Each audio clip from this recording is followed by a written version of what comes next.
live over on Facebook.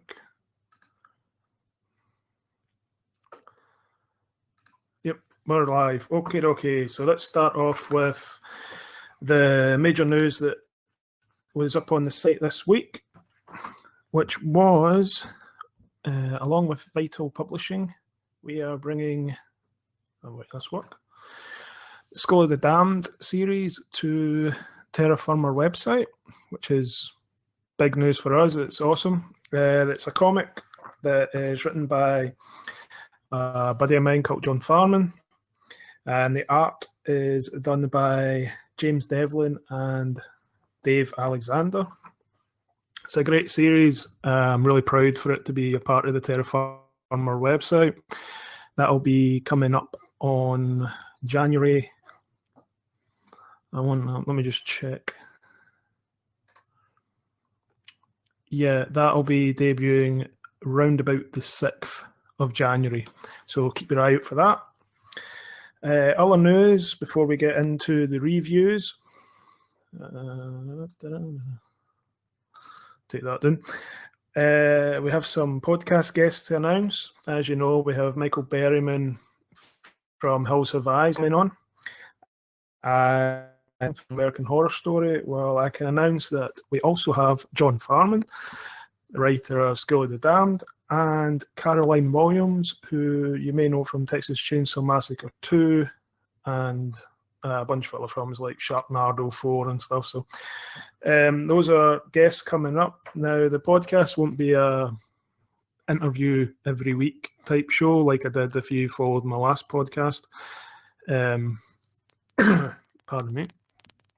It's going to be 1 or 2 interviews a month, and the rest of the time I'm going to be doing career retrospectives. In fact, in January we're doing one on Wes Craven, and we're going to do extended version of these reviews. The reviews that I do on Smile Time are very short. It's basically me saying if I think something's pish or not. The reviews I'll be doing on the podcast, we'll be going into great detail on things. We'll be talking about production issues of those issues or gossip, that type of stuff. So there'll be episodes like that. In fact, I'm doing one in January on Troll 2. So that should be fun if you've ever seen that film. We're also doing roundtable episodes. I've got one of them I'm planning at the moment, which is going to be on if modern horror films are actually scary and why they are or why they're not, why they're the way they are as well. So I'm going to be doing discussions like that. So there's going to be a range of stuff happening on the show. So remember to check that out. That'll be the Terra Firma podcast. See, we went all out for different names for everyone. We've got the Terra Firma website and Terra Firma podcast. It's amazing this is called Slashcam, to be honest. So let's get into the reviews. You'd think I had notes, but I don't. We'll start with Krampus. Krampus basically is like Gremlins, but not as funny and with shittier gore. I don't want to be one of these like arseholes that just slags every film off, so I'll try and bring out some good points about it. The humour in it is okay. It's not great, but it's okay. The effects are quite well done.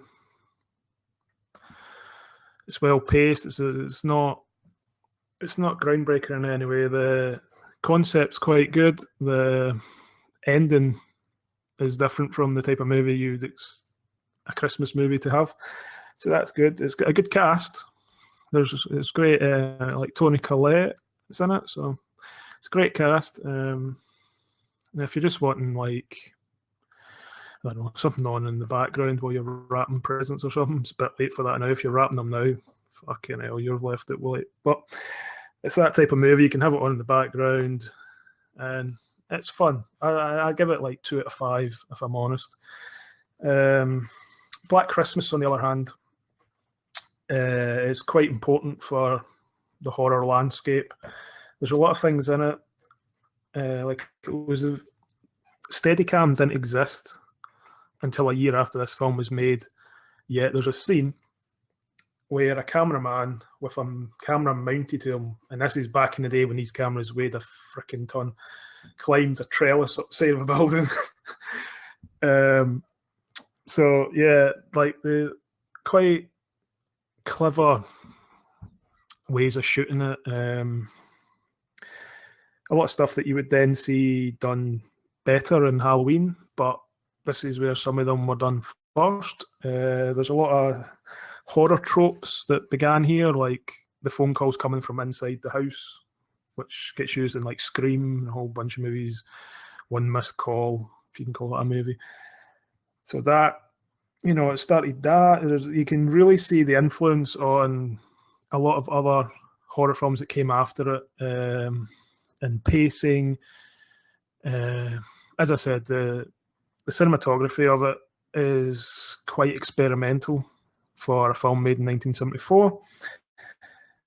It's quite interesting. There's a lot of sugly cam, so the killer's a bit one-dimensional. That's about all you can really say about the killer in it. But and again, great cast. You got like Margot Kidder, a whole bunch of people that went on to have big careers off the back of that film. You have John Saxon playing a cop who could basically be playing the same character that he played 8 years later, 10 years later in Nightmare on Elm Street. It's a very similar character, but nothing wrong with that. It's John Saxon. It's a very good film. If you're seeing it with fresh eyes, you're going to see it and think it's every slasher film cliche wrapped up in one. If the cliches aren't in this, if you're watching these types of films with fresh eyes, you'll see them in Halloween and a couple of others. But it's films like this that all these cliches spawned from, so it's very important for that. As I said, without this, you wouldn't have Halloween. So without this film that doesn't hold up as well, has the weirdest soundtrack you've ever heard, you wouldn't have a horror classic like Halloween. So it's an important film that way. Bob Clark obviously went on to make a lot of good films, so it's a good film. Yeah, there's not really much I can say about it on a video show like this. As I said, when I do reviews on the podcast, they will be like, there'll be like a notepad like this, just full of pages of notes, and they'll be like an hour long. I don't have a memory to remember a lot of things. I can tell you stuff that I thought was funny in them.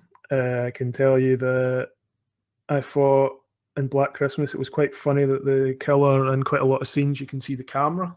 So it's like it's the shadow of the killer that they're trying to show, but really it's just a cameraman going like this, and they're not doing a very good job at masking that. And Krampus, you would actually quite welcome getting sucked into the ground, into like a fire pit, because those family members are arseholes, like nobody's business. Like there's not really a lot of likable people in that film. Like the kids are like, even like no joke, the kids are fucking irritating. There's no two ways about it. The adults, like if these were the people you were related to, the film says, oh, you have to spend Christmas with them. Do you fuck? You just would ignore these people. So there's that. If I was to recommend one of these films, I'd recommend Black Christmas to someone that's been watching horror films for a long time. So if you've, like me, started watching them in the 80s, I'd recommend Black Christmas. If you aren't as old as me, which is most people in the world at the moment apparently, I would recommend Krampus purely because it's easier to watch, I suppose. You've got modern. It's a modern film. It's filmed.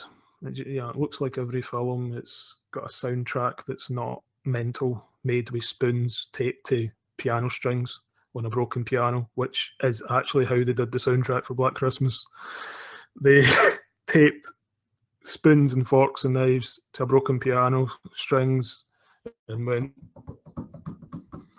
that'll do.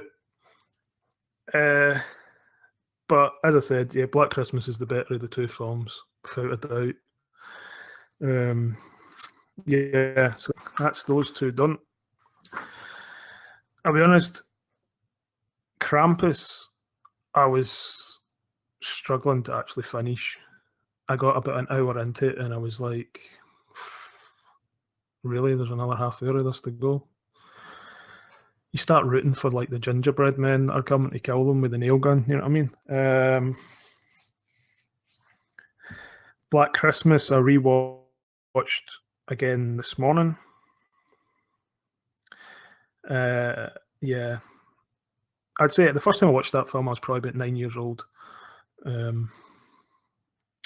I'd probably seen I'd seen a bunch of slasher movies before that. I think the first horror film I ever saw was probably about 4. I've got older brothers, so I'd watched whatever they were watching. I think I'd seen Nightmare on Elm Street, Halloween. I think I'd seen Hellraiser by the time I was about 5, and Child's Play. So I've seen crazy stuff to have seen. So the first time I saw it, it was a great movie. Still is a great movie, but if you're watching it with fresh eyes, it's a movie that looks like a movie from 1974 that was filmed cheaply.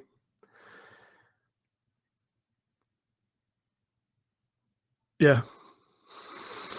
That's all you can really say about it.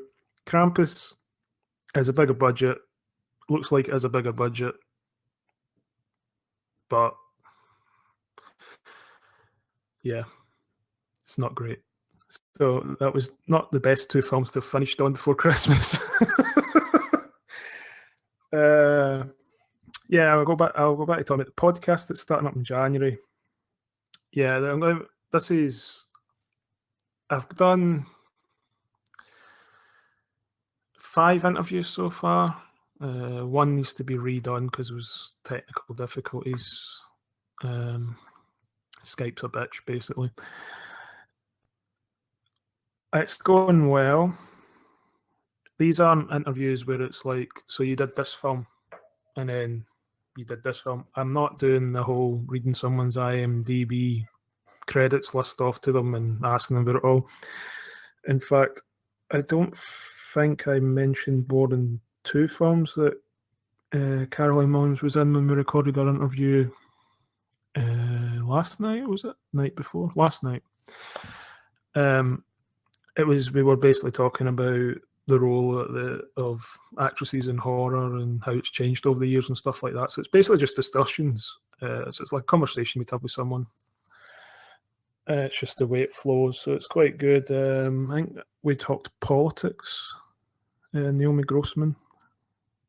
Michael Berryman was very much the films he'd been in for the main reason they couldn't understand what I was saying for a lot of it. So it was just easier for him to follow that.